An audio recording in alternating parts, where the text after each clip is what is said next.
Welcome here at Crypto Hash Review, where we educate and disseminate information about Bitcoin, cryptocurrencies from a Muslim perspective. And we are here today in the wild, wild west. And the reason why we're on this theme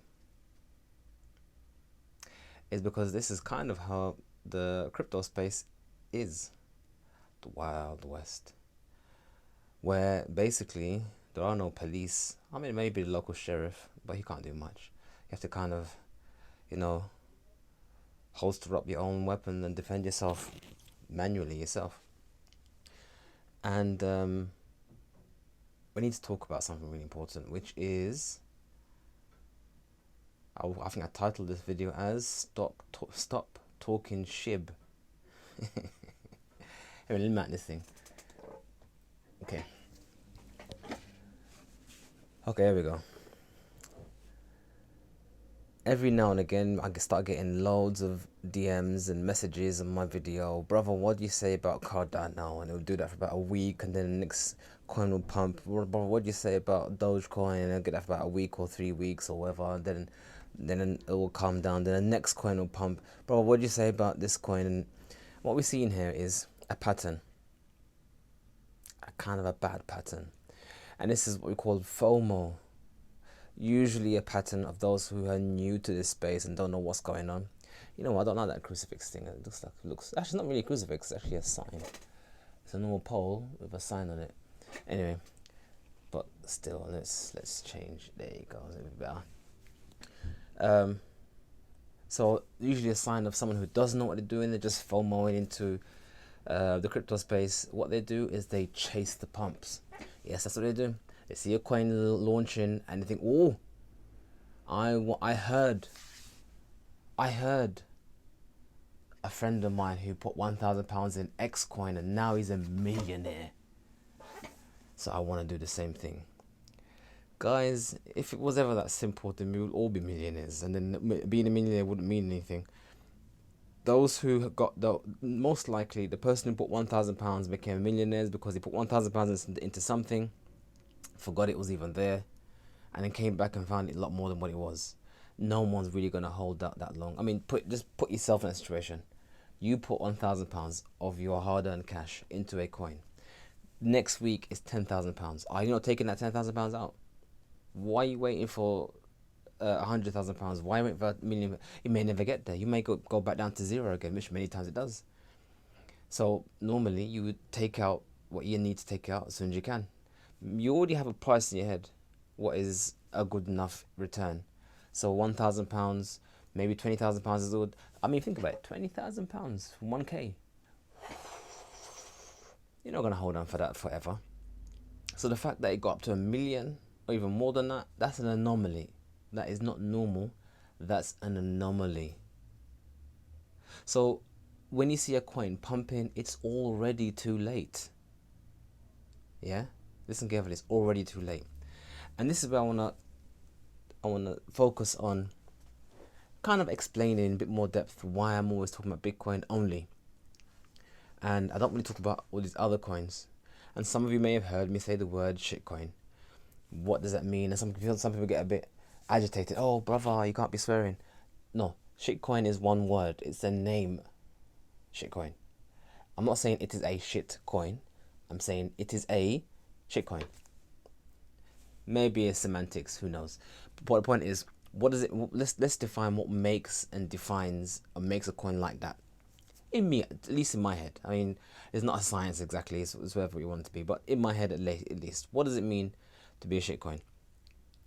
It means a coin that has no single function beyond pumping and then dumping. A coin that is only minted so that the guys who minted it make loads of money and promise you that you will also make loads of money, whereas most likely you would lose your money and others were making the money. And there are many ways of identifying that. So let's start with what we mentioned the other day. We spoke the other day about some coin that was called Squid Game thing. So it was Squid Game coin. I don't know what that coin's supposed to do, but there's supposed to be some TV show called Squid Game, and someone thought, let's mint a coin called Squid Game, so they minted a Squid Game coin, and I think 2 days ago, the value of some people's investments was up to like 100. It went up. It went up in value 110,000%. That's like taking something and multiplying it by 11, or actually by 12. That's is it 12? Yes, by 12. It's insane to think that means if you put £1,000 in there. So not 12, not 12, sorry, not 12, 12,000, sorry. So imagine you put £1,000 in there, and now you multiply it by 12,000. You do the maths. You're a millionaire already, probably even close to a billionaire. So you're minted. Not a billionaire, but you no, actually you're just a millionaire, yeah. So you've made $12 million. Great, for you. But the problem then was there was no real feasible way to withdraw that. Because to withdraw that money, you have to sell that coin to someone who's going to buy that coin, which means that someone's going to have to actually give you £1 million for you to sell your £1 million worth of that Squid coin, and you're not going to find that liquidity. So the key word here is liquidity. Liquidity means the available capital present to facilitate transactions. Yeah, so I've mentioned this before in previous videos about how markets work and how prices go up and how prices go down, so refer to that video. But even though you in theory have made that money, you actually haven't made that money because you haven't actually materialized it. This is what's called gains on paper. On paper, you've made X, Y, Z, but until you cash out, you haven't made anything. That's why it's not taxable. The taxman's not going to come to you and take any tax from you until you cash out and when you actually realized the gains. So the first problem was that Squid Game thing, it went up 110,000%. And people will find it hard to actually withdraw. And then just yesterday, I think that it was, I'm not too sure, I haven't read the details, but it's either one or two things happened. Either one, it mentioned on the news a rug pull. Now a rug pull doesn't become too complicated. I'm trying to give a nasiha here, not explain things. But when you have something on a decentralized exchange, there needs to be a pot of money in the exchange where you can buy and sell. Let's assume there's 100 Ethereum in there and there's like 10 million of these coins in there, and that'll be the pair. 100 Ethereum, and a million of their coins. That's the pair. So if you sell coins, that means it will go into the pot, and then it'll give you the Ethereum equivalent. And if you was to buy the coin, you put the coin into the pot, or you put Ethereum into the pot, and that power will go up, and then they'll give you that coin. So that's how you buy and sell, by having a pot of money as liquidity there to basically facilitate a transaction. A rug pull is basically when someone takes out all the Ethereum, all the money into out of the account, and leaves it basically. Imagine there's 100 Ethereum and a million of their coins. So if you withdrew all 100, that means there's no more Ethereum. That means you're going to deposit an X amount of billions of the other coin in there, and if you're not going to have a pair anymore, you're going to have literally just one coin. But and in the process of doing that, the price will go down. And what happened with that Squid Game that went up? Listen carefully. It went up 110,000%. Yesterday, it went down 99.99%, basically zero. And it was caught live. It was captured live on video. Take a look. So the market cap is $2.168 trillion. And now the market, it went to zero. The Wild West, guys. This is the Wild West. So, I mean, to be honest, I feel a bit guilty myself. To be honest, I feel a bit guilty. I mean, I don't even feel sympathy for those who lost money in that, because it was clearly a scam. There's a TV program. Someone launched a coin, called it Squid Game, and you decide to buy that coin. Huh? Why? Would you want to take part in the show? I mean, why would you buy the coin? You only bought the coin because you wanted the pump. But you have to understand is that it has no function. The whole purpose of the coin existing was to pump up, to draw in other people, punters like yourself, so someone else can dump it back down and take all the money. That's the whole purpose of it. So the joke is, we all know this. And this is where the issue of sympathy comes in. Why I kind of lack a bit of sympathy, because you went in there hoping to be the one who's going to scam others. Let's be clear. Let's not beat around the bush and try and think, oh, brother, people are losing their money. No, no, no, no. All scams, at some level, the one who was scammed tried to scam. Let me explain. Someone came to you, said, look, brother, I got the brand new iPhone 13 just from the market. I'll give it to you for 10 quid. So you're like, what? 10 quid? What? Let me see. This is a scam. You look at the phone, you play the phone, turn it on, you press the buttons. Oh, wow. 10 quid just for the phone. Just like that, yeah? Yeah, give me 10 quid, I'll give you the phone. Now, realistically, as a Muslim, you know the price of an iPhone, a brand new iPhone. It's like 700, 900, £1,000 even. And you know that giving him £10 is ripping him off. So the only reason why you give him that £10 is because subconsciously, at some level, even consciously maybe, you want to be the one who's scamming him. So you give him the £10, he gives you the box, you walk away, he walks away, open the box, you find there a potato, you got scammed. That's how scam artists generally scam people, by making them think that this is really a good deal, as in convincing them that you're really the one who's benefiting from the scam, whereas really them benefiting from the scam. So to be honest, if you think about it, if you were honest to that guy, you say to him, brother, this phone is worth a lot more than £10. I'll give you the market value for that, or I'll give you maybe take off 100 quid. No, why would you give me a brand new iPhone for 10 quid? That's just wrong. You know it's wrong. But you gave him the 10 quid or the 40 quid or even 100 quid because really and truly it was you who wanted to scam him. Be honest. Just be honest. You wanted to put £1,000 into a coin, so the price goes all the way up to £1,000,000, and you wanted to take out the £1,000,000 that others put in there. So you essentially wanted to be the one scamming others. It just happened that before you executed the scam, you got scammed. So again, these kind of coins, these ultimate shit coins, if someone loses money in that, you really have no one else to blame but yourself. You can't realistically believe that you're going to make mint and make enough money to buy a whole house by just doing one thing like that. It doesn't work that way. So this brings me on to my breakdown of what to look out for to identify what a shitcoin is.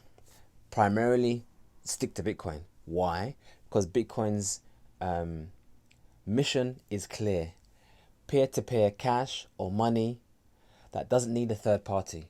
That's its promise. That's what it seeks to do and deliver, and it delivers.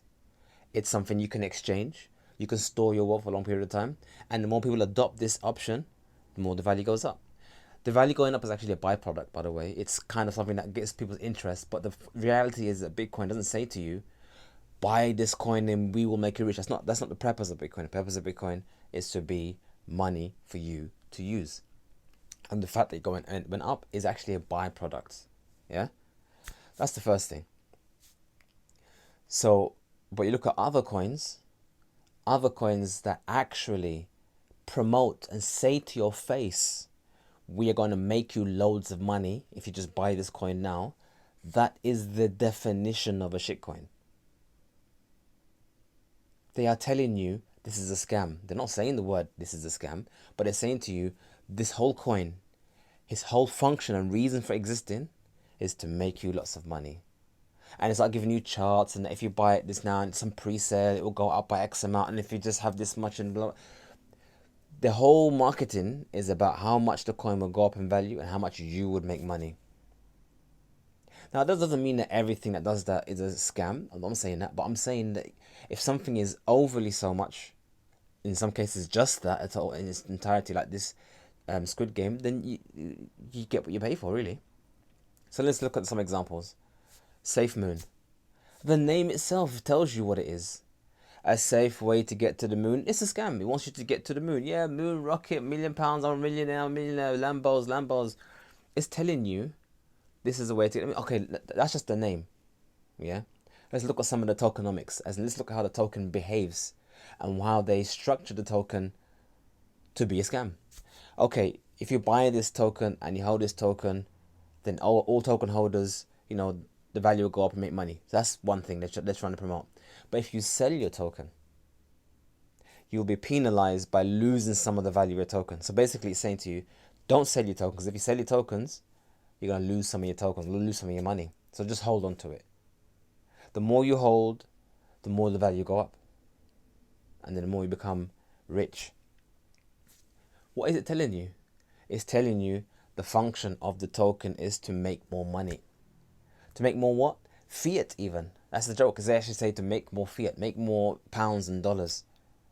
This is the thing, you can even tell when a coin's only purpose is to make you more fiat, then that is explaining to you the situation. And they've done certain things to manifest this. What you can say is to generate demand. So there's no demand for this thing, but you're manufacturing demand by tokenomics, by programming your coin to act a certain way. Another example of these tactics to force people or encourage people to buy the tokens so that the token can gain more money and gain more interest, which is fake interest, by the way. It's fake interest, not real interest. I'll explain the difference in a minute. If, for example, token burns, that's another one, token burn. We have 1 million tokens, and every so often we're gonna burn 10,000 tokens. Why are you gonna destroy 10,000 tokens?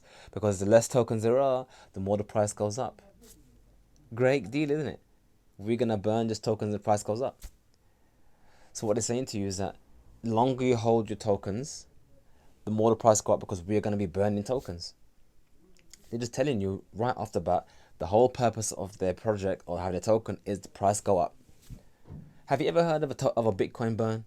Have you ever heard a Bitcoin CEO of Bitcoin, there isn't one, the CEO of Bitcoin saying, yeah, we're going to, every so often, we're going to burn a token, we're going to destroy this thing, and we're going to force the price to go up? No, Bitcoin is very clear. We're only going to be 21 million tokens, but the way in which we're going to have that cap is by a diminishing amount of Bitcoins given to miners.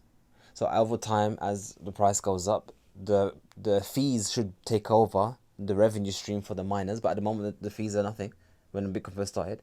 But the cap of Bitcoin is to make sure that you can't inflate it any further. Because remember, it was a knock-on effect to the inflation of the current system, fiat system. So, but we have coins that deliberately just start burning. Every minute start burning. Yeah, we're going to have a burn and so on and so forth. Why would you burn money? Why would you destroy capital? Because they are trying to artificially force the price up. Because the price can't go up naturally like with Bitcoin. Bitcoin's price goes up because people want it. This is the key. Another issue when I say real and fake. Real demand and fake demand. When you see price of the Bitcoin going up, it's because people actually want the thing. There's actually a demand for the Bitcoin. People actually want to hold on to it and never let go of it. There's a strong hodl base of people who actually want Bitcoin. Why do they want Bitcoin? They want freedom. They want self-custody. They want to take their money away from the current fiat system. For Muslims, they don't want to escape riba. There's actually a demand. There's a reason to have the coin beyond money go up. That's why when Bitcoin price actually does take a massive correction, they're still holding. They're buying more. Because there's actually real demand. On the flip side, with these coins, they're trying to artificially make demand. So you can see here another example of a shitcoin. Another example of tactics that people use to artificially generate demand is to have lockups. If you lock up your coins here, we'll give you extra coins. Why would you lock up a coin in a contract and do nothing with it and then get extra coins for free? Because they want people to buy and not sell. Because the more people buy, the price goes up, and the less they sell, the price doesn't go down. So if you can incentivize and encourage you to not sell, the price will go up. So you can see here, the whole motivation of having a coin is number go up. There's no demand. And that's why a lot of these projects, once that project is over, once these free coins you get for free for staking is gone, once it's dried up, that pot is dried up, people start dumping their coins. Because they don't want it. They don't want it. And you can see that every time Bitcoin prices goes down heavily, altcoins go down even more. Why?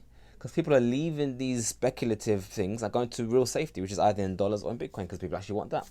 People actually sell their Bitcoins to get other coins to get more Bitcoin, because ultimately all they really want is more Bitcoin. So even if you see Bitcoin or these other coins going up, it's because people just want more Bitcoin. So it brings me to my final point. I know some people are going to hate me for this one. Let's look at these tactics that people do to artificially inflate prices, to artificially generate demand, and now apply that to Ethereum. Ethereum is like Bitcoin. To mine Ethereum means you have to actually do actual physical work, burn electricity, spend time and effort, and mine Ethereum.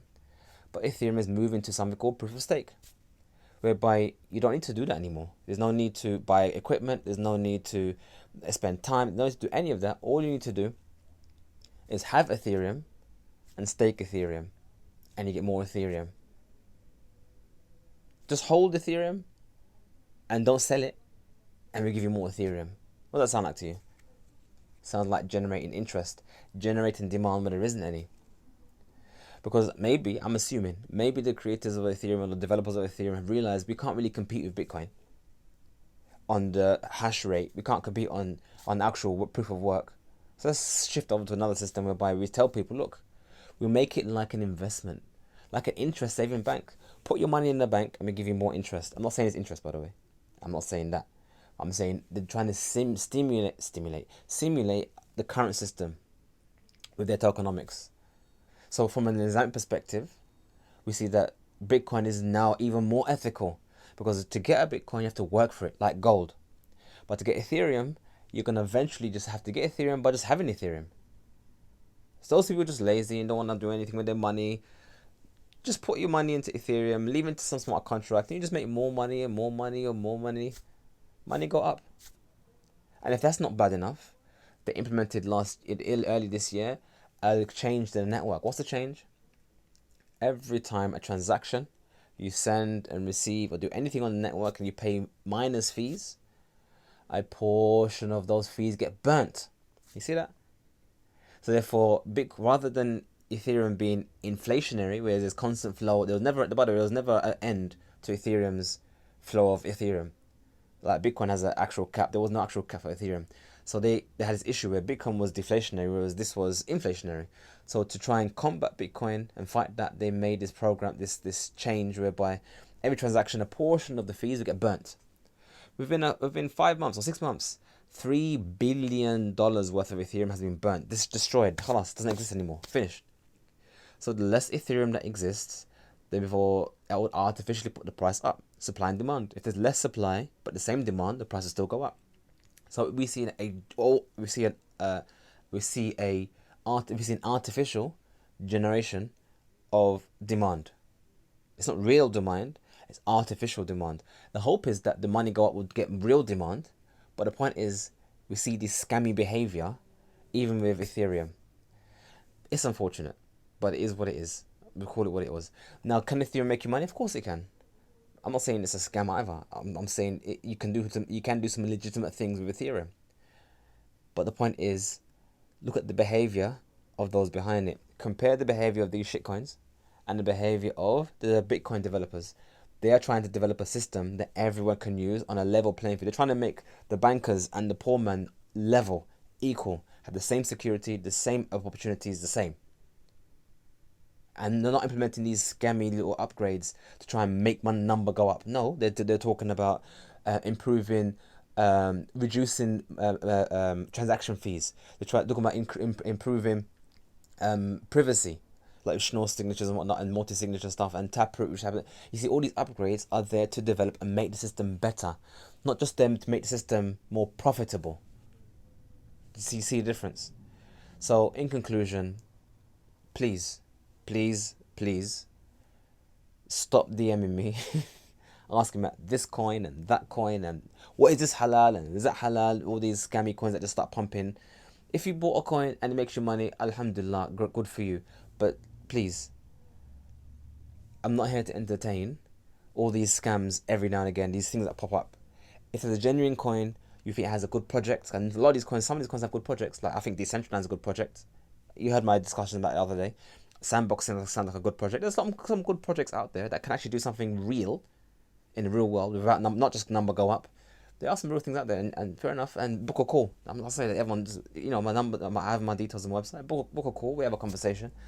But please, guys, stop chasing after these FOMO, these things, because you're gonna jump into a coin. You're going to hand over your cash over to these people and you're going to lose your money. Money is not made like that. Money is made through education, righteousness, and good ethics. Hopefully it's beneficial to you. Assalamu alaikum wa rahmatullahi wa barakatuhu.